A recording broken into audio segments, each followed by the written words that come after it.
Hi, Kendall here, new around here, welcome down, new around here, whatever, biscuit. Translation. Hi, it's Kendall here. If you're new around here, welcome. Not new around here, what is up, home skillet biscuit? I know I just talked about a reality show literally a few days ago, but I have complaints. I have complaints and introspections. I don't know what this says about me, but even though I just talked about a reality show, I was so excited to talk about the new season of Temptation Island. I was so excited when they said they were announcing it. Last season was a mess, but it was entertaining. Breon and Grant and that other one, they were so awful, and I was so excited to get another season of mess. I've been preparing in a way by watching the USA seasons that are now on Fandango for free. This is not a sponsor.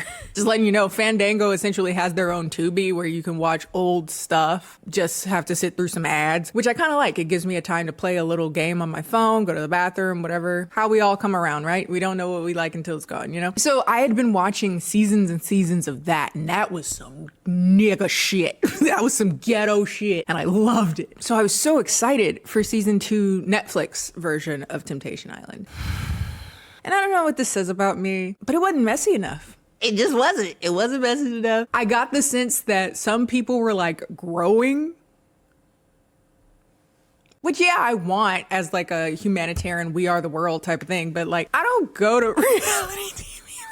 The entire season is one dude ugly crying, which was funny at first, but then I just started to feel bad. And then another dude cheating on his girlfriend in a way that felt familiar. Like I knew a guy that cheated on his girlfriend like this. So it was just very annoying. Very much so like, but not in the like scandalous, like, whoa, that's crazy. It was just like, ugh. And again, there's a part of me that wants humanity to improve and progress positively, but there's also a bottom-dwelling, messy gremlin in me that wanted more.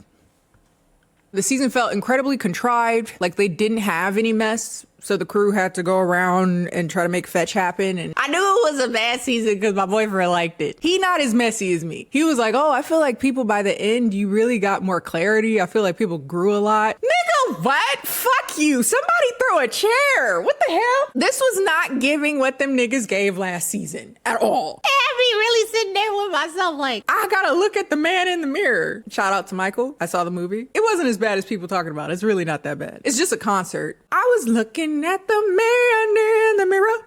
Ooh. And I had to be honest with myself.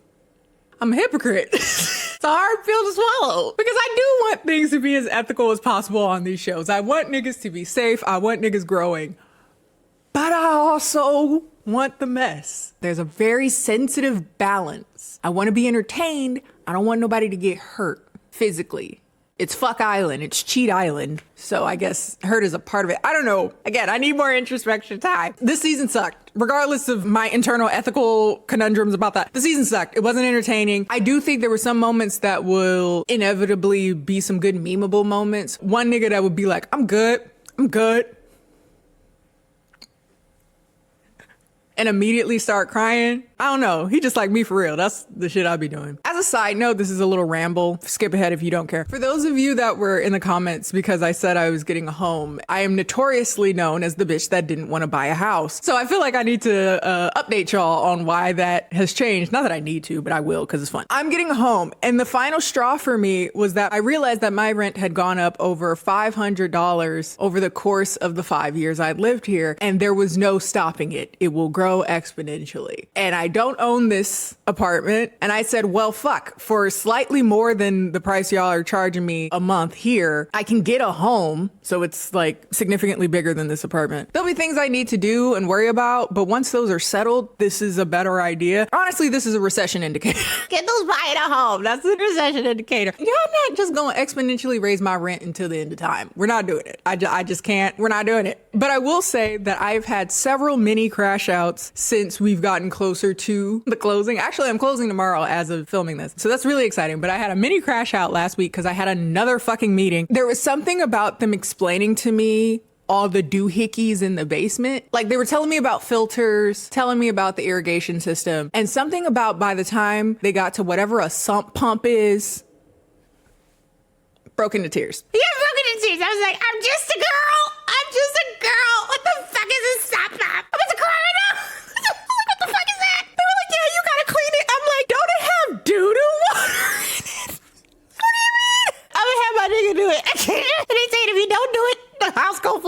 water. Oh my God. I'm okay, I swear. I need a Q-tip. I'm like Wendy Williams. Hold on. Jesus. So yeah, that's the update. I'm ready to be moved. But now that I've like cried about it and I had a mini crash out, and a friend of mine is really good at doing home repair stuff and he's super into it. So I was like, yeah, we're going to need you. But like, I was at a moment. Regardless of my feelings about that. We're still going to talk about it though, because is this my call for more mess? This is my public request for more mess. I don't know. I'm not going to talk about it episode by episode because honestly, there's not much to break down there. I think it's more important, I guess, to go couple by couple and generally what my opinions were. But I knew this season was ass because I didn't remember anybody's name. Every bitch is blonde except the black couple. So I remembered Mikey because he was crying all the time and people were calling his name all the time. In my mind's eye, all of them had fake names. There was the girl that kind of sort of looked like Stacy Keibler to me. She was with this maybe Asian dude. I don't know what he is, but his hair was stupid. I hated his hair. He was dumb hair. Every time I looked at him, I was just mad. That shit was ugly. And I was like, all you got to do is push that shit back. Push it back.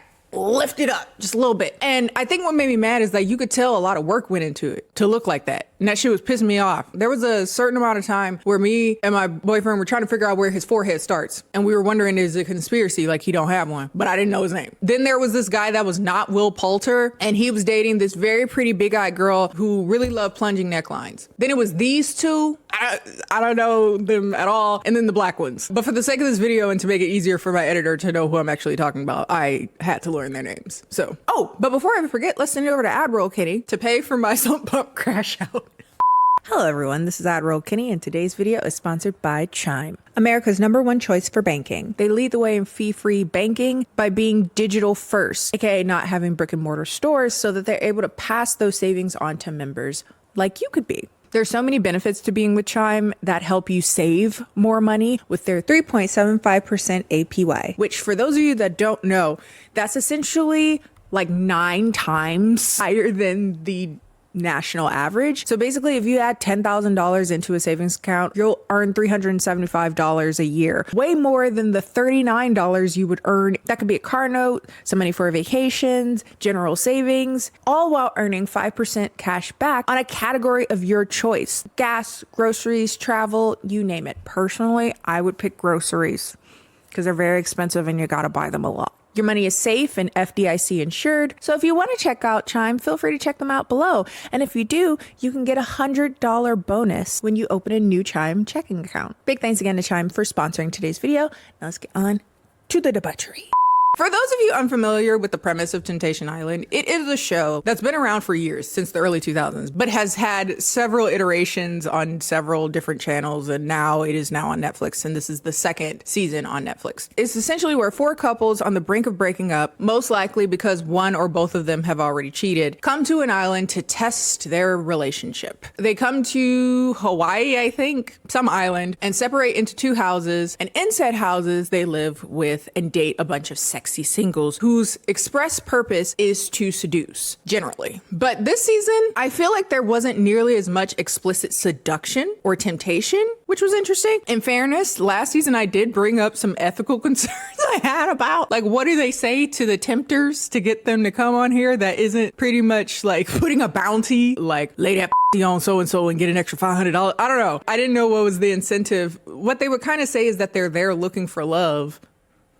But who the fuck is looking for love in any meaningful way on an island where you're dating other people's bad partners? You know what I mean? It doesn't make sense to me, but also it's a reality show, so let's be real. Motivations are pretty clear to be on a reality show. Anyway, but they didn't seem to really want to go anywhere beyond superficial talking to people, and nobody really wanted to cheat, it seems. Which again, seems like would be better, right? But people weren't cheating like crazy cheating like they were before. There weren't any Grants who were like gaslighting themselves and others. And there weren't Breons who were fucking 2 girls in the shower and shit. It wasn't that. And again, because I've been watching the old seasons, I was like, yeah, I thought I was getting some mess. I thought I was going for mess. But no, I thought, it's just, it was not good. Don't get me wrong. Some people did cheat. A guy in particular cheated really bad. And then one girl, she did cheat. But it's hard to feel bad about it because she leveled up. I know it's a fucked up thing to say, but it's true. That's how I felt. The couples are Kaylee, 24, Summit, 25. I've heard a lot of different opinions on the name Summit. I like it, personally.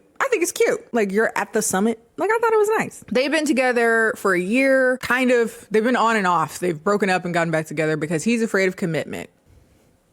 So let's bring him to Fuck Island. All right. And it was Summit's idea to bring them on to Fuck Island. Temptation Island. Sydney, 24, Mikey, 24. They've been together for a year and a half, and they've been together since college. And he has a history of being quite a womanizer, a hoe, in his words, in college. And that has led to her not trusting him now that they are in a relationship. It was actually Sydney's idea to bring Mikey to Temptation Island, which is always interesting when it's the woman's choice to bring their partner. As I understand it, he has not cheated in their relationship since they've been in a relationship, as far as we know, or as far as she knows. But she still feels like she can't trust him, considering, again, his flirtatiousness and messy past. He's very annoying, but overall, honestly, he just gives me somebody that needs a lot of therapy. He's feeling a lot of emotions for the first time, so he crying a lot. And it was funny at first because it was very memeable. Like, I'm fine, and then burst into tears. But that nigga was going through it. That nigga was going through it. And I was like, this ain't even funny no more. Like, that man is hurting. He's hurting. And we'll discuss. We have Scarlett, 29, and Cole, 27, 2 years together, and she brought him here, which, again, also interesting when women bring their partner on. But what she says all throughout the season is that her issues is that she can't trust him. Not because he's cheated on her, as far as I understand it. Not because he's done anything super nefarious to her. But apparently he lies about little things, and she thinks that is indicative of him having the ability to lie about much larger things. And honestly, the way I read her is she don't like this nigga. She don't like him. She don't like him. She don't like him, but she don't have a reason, quote unquote, to break up with him other than she don't like him. And me and my boyfriend's theory is that she brought him on there hoping that he would cheat so that she didn't feel bad about breaking up with him. But the spoiler is that he's Mr. No Bitches. He don't get nobody the whole show. So she can't even do that. And then she gets mad at him for, quote, not taking the thing seriously because he's not talking to other women. I was like, oh, wait a second. Are you concerned that he's gonna cheat on you? He's like, I think you just don't like the nigga and you want to break up. And I wish you would make that clear and be honest instead of making it his fault that you don't want to be with him. And last but not least, we have Cheyenne, 23, and Jack, 25. They've been together for 5 years since high school, and it shows. They are incredibly annoying. They have an incessant tit for tat thing that honestly has gone through their entire relationship, but undoubtedly permeated into this show. Basically, he cheated on her 3 years into the relationship, and what comes out is that she kissed another guy prior to that, so there may have been some tit for tat in that, and honestly, neither of them have moved past him cheating on her. And again, they're both mad immature, seem to have a pattern of hurting each other. Like, well, you did this, so I'm gonna do this, and this is this. And so it turns into this incredibly annoying tit for tat cheat sparring match at bonfires. And I didn't find it entertaining. I found it very annoying. And again, I hate his hair an unreasonable amount. And he looks so fucking dumb. And he looks like such a douchebag. And she looks dumb running after this nigga. And I'm just like, girl, break up. All of you, break up, please. Jesus. Lord God. I was just sitting there praying he would push that shit back, and he never would. My shit was never answered. So that's the couples. That's my very initial overview of them. And so the season starts the same way as all the seasons always start. They come, they bring them to the island. They all have problems. They bring out the tempters. They give bracelets. That's something from last season that they brought back, which shows essentially everyone who's interested in who. And I was really surprised by who got the most bracelets. Mikey seemed very popular with girls, and that makes sense. He's a personality that I can see a lot of people would like, but he would get on my nerves. He would overstimulate me. He says he's very much so always been friends with a bunch of girls. So like temptation is a part of my life, you know, day to day, which is... All my friends are girls. Really? The whole concept of like temptation, I'm like, temptation's a part of my life. Right. I don't trust niggas that don't know how to be friends with women platonically. I don't. But he says he is platonic with all these friends. But it don't sound like it. It sounds like he's just like, oh, I have the opportunity to fuck. If I got the opportunity, I would take it. I don't know. But maybe he didn't mean it like that. Whatever. So he gets a lot of attention. And so does Summit, which That's not to say that Summit is unattractive to someone. It confuses me because I really don't understand white people's attractiveness scale. I would have thought they would have went for Cole because he looks tall and like attractive in that kind of serial killery way that white people usually are into. But Will, I was calling him Will Poulter. His name is Summit. Summit has my dad's a lawyer face, and so I don't get it. As far as the tempters though, there was one that got my eye, and I see he got somebody else's. Xavier. His name's spelled dumb as fuck, but that's a beautiful man. That's a pretty man. Woo! He cute as fuck. He fine as fuck. I don't remember none of the other ones. I was just like, oh, he fine as hell. He got the cute little dimples and the curly hair and the smooth skin. Yummy. He played guitar, and he seems like a nice guy. I was like, Again, normally I would go episode by episode, but the season wasn't eventful enough for that. So here's some moments out of context that aren't really improved if you knew what the context were. I think the thing that really took me out of this season more than anything is I was incredibly distracted by the invisible hand of producers, which were not very invisible this season. Like, I felt like the purpose of producers is to kind of Be evil puppet masters behind the scenes, but we're not supposed to see the strings, right? But you could see the strings. Like, every time somebody came into a confession room, every time they started playing some damn game, every time they started living it up, it felt very obviously contrived by someone off camera. And I think my theory is that, again, people weren't on that cheating time the way they usually are. Show. I wonder why that is. It's not like in previous seasons niggas never saw the show. They knew what was gonna go down, but this season they didn't want to cheat. And if they didn't want to cheat, that's great. But it also doesn't make a show. Like, it felt very like palpable, like, oh, play this game. Oh, play Never Have I Ever. Oh, do this, do that. And it's just like, ugh. Like, sorry, taking a moment. I love my makeup today. Holy shit. I usually don't take a time to gas myself up, but this palette, the turd palette, tones of turd palette, it's pretty. It's pretty. I don't know if y'all can see it on camera, but there's like a brown, red, green shift. That shit look good. And my foundation look good. I'm pretty as fuck. I always forget. I like how I use it. Anyway, but yeah, people weren't really cheating this season, except for Jack.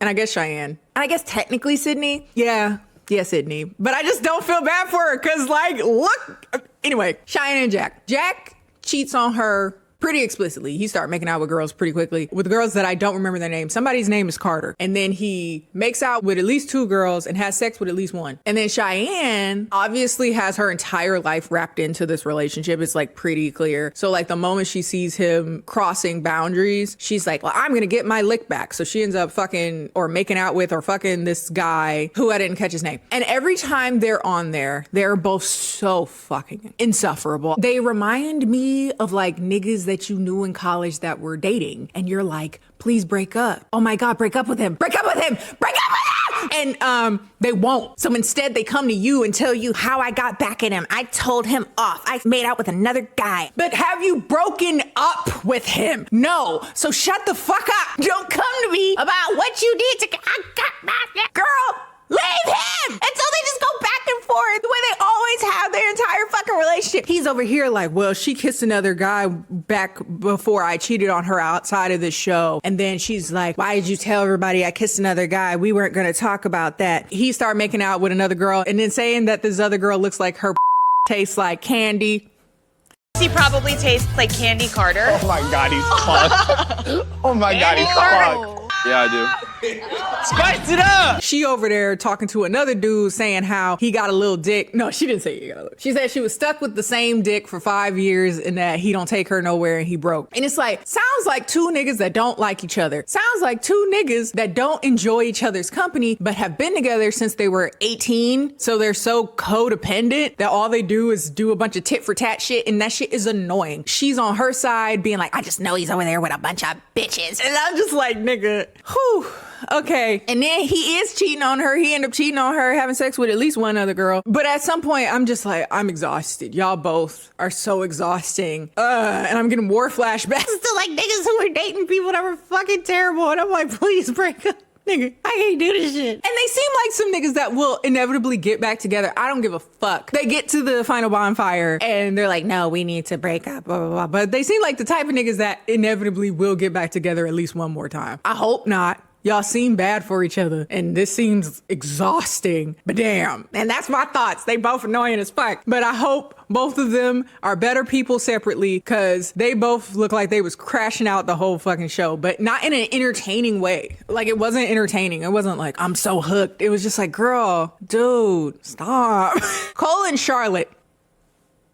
I don't remember shit about these niggas. I didn't remember either of their names, again, except for the fact that I'm making a video about them. What I do remember, again, is that she was going on and on about how she can't trust him. He lies about little things and is very, very annoying. And so I'm like, you brought him on Temptation Island for nothing substantial then? Do y'all have like any real problems? He doesn't want to be there. Again, she brought him. And once he gets into the house, he don't seem to really have any social skills or social prowess or whatever. He seems quite awkward, so he's not talking to other girls or even the guys in the beginning, but eventually he does actually build quite a nice connection with the guys, which I thought was very sweet. He seemed to have gotten quite close with them, and he started to share his emotions and seemed to really open up in that way. So I thought that was quite nice to see him do that. So that growth that my boyfriend is like, oh, it's so nice that everybody's growing. Nigga, throw a chair. I say all that to say, as far as like whether or not you can trust him around women, he was Mr. No Bitches the whole time. And I got the sense that she saw him being Mr. No Bitches and she got mad. She was like, He's not doing the experience. I don't think he's taking this seriously. I want to see you open up over there. Like, I can't trust you. and I was like, I think you brought him here to sabotage your relationship and he's not participating in the way that you wanted it. I think you just don't like the nigga. You also don't like seeing him with other women because it reminds you that he ain't really on that time. You have no reason to distrust him the way that you do outside of you don't like that nigga. Yeah, I just think you don't like him. And like, sure, there's a part where, again, I can very much so tell that the production was involved where they switch houses. That's new. They switch houses while no one's there and they can snoop through their shit, which is the whole point of doing it. And he ends up finding her journal and he reads through it. Then later he like admits that he read through her journal and he was like, I shouldn't have done that. But also I learned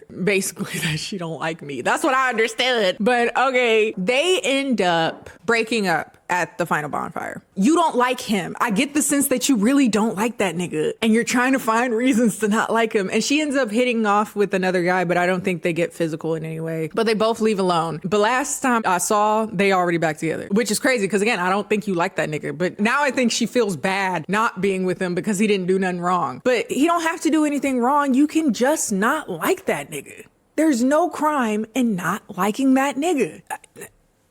Summit and Kaylee, they're also a blur, okay? He, again, looks like discount Will Poulter. And I think Will Poulter is cute. I think he's very cute. But I also understand that he's not conventionally cute for a lot of people. But he just has that vibe. You ever see him in his episode of The Bear?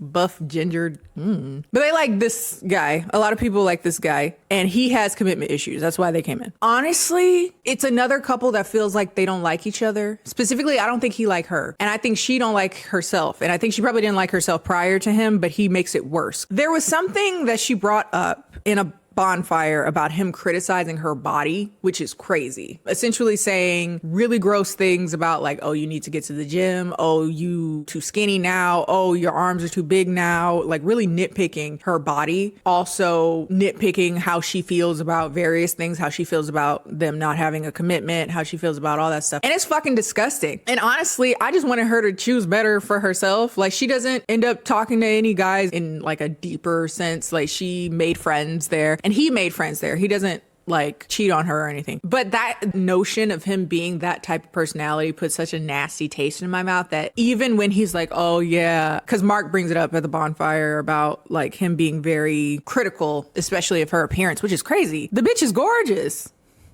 Fit as fuck. It just sounds like somebody that's trying to tear her down because he has his own insecurities. And it's like, bitch, don't make it my problem then. I think they should break up. But I think because, spoiler, they're the only couple that leaves together, they didn't want to put a really bad edit of him, I guess. But that was a bad edit. That's bad. You talking about her body like that is really gross. And I didn't want them to stay together, but they did. It also ended with him giving her a commitment, which is the thing that she always wanted. And it's like, why do you want a commitment from this nigga that don't like, I don't know. He gives her a dog collar, not in a pet play way, but they get a dog together. And he gives her a key to his house. So that's the commitment that she's been wanting. So congratulations. I don't know. Maybe at the end he really realized how bad that was and they grew together and yada, yada, yada. And he says, oh, he realizes his issues and his fear of commitment. And okay. And last but not least, Sydney and Mikey. So Sydney and Mikey has me conflicted, all right? Because she cheat on that nigga. There's no, like, misunderstanding that she cheats on that nigga. She brought him here, and it's hard to not think suspiciously that you may have brought him here for malicious intent to cheat on that nigga. Because we learned that prior to them joining the show, they were seeing each other in college, and she found out from various girls on campus that he was talking to a bunch of girls at the same time. She didn't know that. That was very off-putting, and apparently there was some point where he was dating her and another girl, and Sydney issued him an ultimatum. She said, you need to choose between me or her, and he chose the other girl. Eventually, that other girl would cheat on Mikey, and then he would come back to Sydney, and so she took him back. And she admits this. She's like, maybe I should have took more time considering before I took him back. Because it seems, this is me reading, it seems that she is very spiteful towards him. Because why are you bringing this nigga to Temptation Island? She says it's to prove that he's faithful. But at some point, it was no longer about that. She finds Xavier fine ass. She has one bonfire where she sees Mikey say, oh, I might mess around and fall in love with one of y'all. And that was it. She started crying and she's like, I'm done. I'm with Xavier now. But on Mikey's side, he has 3 female friends on the guy's side who he calls the 3 musketeers. But through the entire experience, he don't do nothing with them. He don't touch them. He don't kiss them. He don't nothing. He don't hold their hands as far as I'm aware. They don't do nothing. All that nigga do is say, wow, so-and-so is really cool. And that nigga start crying. At first, I misremembered and I thought that he brought her to the island, which I thought was funny. I'm like, what you crying for? You brought her ass to the island. But no, she brought him, which makes this different. It's kind of fucked up, actually, because I get the sense again that she brought him on here to force him to prove himself to be faithful. But the worst she sees him do is joke around with some girls. He does nothing beyond being flirtatious, which she already knew he was. And before we even get really into the show, she's falling in love with Xavier's ass, which I get because he fine as fuck. He got a nice smile and some dimples and he played a guitar for her and shit. And she's like, yeah, I like Xavier. And I'm like, so it's no longer about Mikey proving himself, is it? I guess not. At least not anymore. Because he didn't do shit. And she started making out, falling in love, planning a future type vibe with the Xavier dude. And you know, this is most likely a lookism thing because I find Xavier very attractive. I couldn't bring myself to be mad at Sydney. I find your nigga very annoying. He doesn't do anything wrong, but he's very loud and boisterous and he's very like, yeah, and that's an annoying personality, but that doesn't make him a bad guy. So it's not okay to cheat on him. But that man fine as fuck. Shit, even Mikey was like, damn, this nigga cool as fuck. He pretty as hell. I want to beat his ass. I wouldn't say that Sydney has more moral high ground or anything. But again, I do get the sense that she feels this is kind of warranted. Like it's okay because, again, in the beginning of their relationship, not even their relationship, when they were talking to each other, he was talking to other people. And he left her for another girl and then came back to her. If that was going to be such an issue for you and cause you to resent him so much, then you shouldn't have got back with him. And I need you to be real about that. And I need her to be real about the reason that she brought him there, which is not to prove himself. It was a little bit to get back at him and see that she can pull some fine niggas like Xavier. She said she didn't do it to hurt him, but I do get the sense that it was a wrap at that first bonfire. She was done. She was like, fuck this nigga. He's saying he gonna fall in love with so-and-so. He didn't even say that. He said, I gotta be careful or whatever because y'all are cool or whatnot, which is the whole point of the fucking show. He go through the entire experience, haven't seen her made out with this nigga, this fine ass nigga. And you know, he crying, he's sad about it. He feel like shit, but you know, what else do you expect from him to do? Of course he feel like shit. And then at the end of it, they go their separate ways. She leave with Xavier fine ass. I get it. And he go home crying. I get that too. But she did cheat on his ass. We can't disqualify that that's what she did. But that's essentially what happens, okay? It's a lot of foolishness. It's very disjointed and very machinations wise going. By the time you see this video, there will be another 3-hour long fucking Nick Viall reunion. Honestly, I don't really want to do a follow-up. If y'all are curious, I will do a follow-up. But I get the sense that I don't really want to give Nick Viall any more money. There's something just, why are all the reunions going on Nick Viall recently? What's up with that? What's happening happening there? I'll probably watch it and I'll let y'all know maybe in YouTube post section or whatever how I feel about it. But until then, we'll put an asterisk on whether or not I follow up with the reunion on Nick Viall. And also, yes, I do have questions. Why are we sending all the reunions to Nick Viall recently? Does he have a contract with Netflix? It must be cheaper to let Nick Viall do it than you get like a whole studio and lighting and blah, blah, blah. So I guess, but he has his own studio. Maybe he paid, I don't know. I'm just nosy. I'm nosy about the business part of that. But anyway, so that's the season. It was very boring, not messy enough for me in a way that I would enjoy. I don't know what that says about me or society, but that's a question for another day. Not today, baby. Today I'm getting lunch. That's all for today, folks. If you like today's video, feel free to like today's video. Follow me on all my social media, Instagram, Bluesky, both of which are KennieJD. Follow me on Twitch and YouTube VOD now, which is NotKennieTV. I posted a video of me and friends and my boyfriend playing Baldur's Gate. So that was fun. If you want to listen to our shenanigans, that will probably be a little series because we all play Baldur's Gate every Wednesday now. And that's a lot of fun. Like have interactions with your friends and then also like have people along for the ride. So yeah, check us out there and I will see you guys next time. Bye.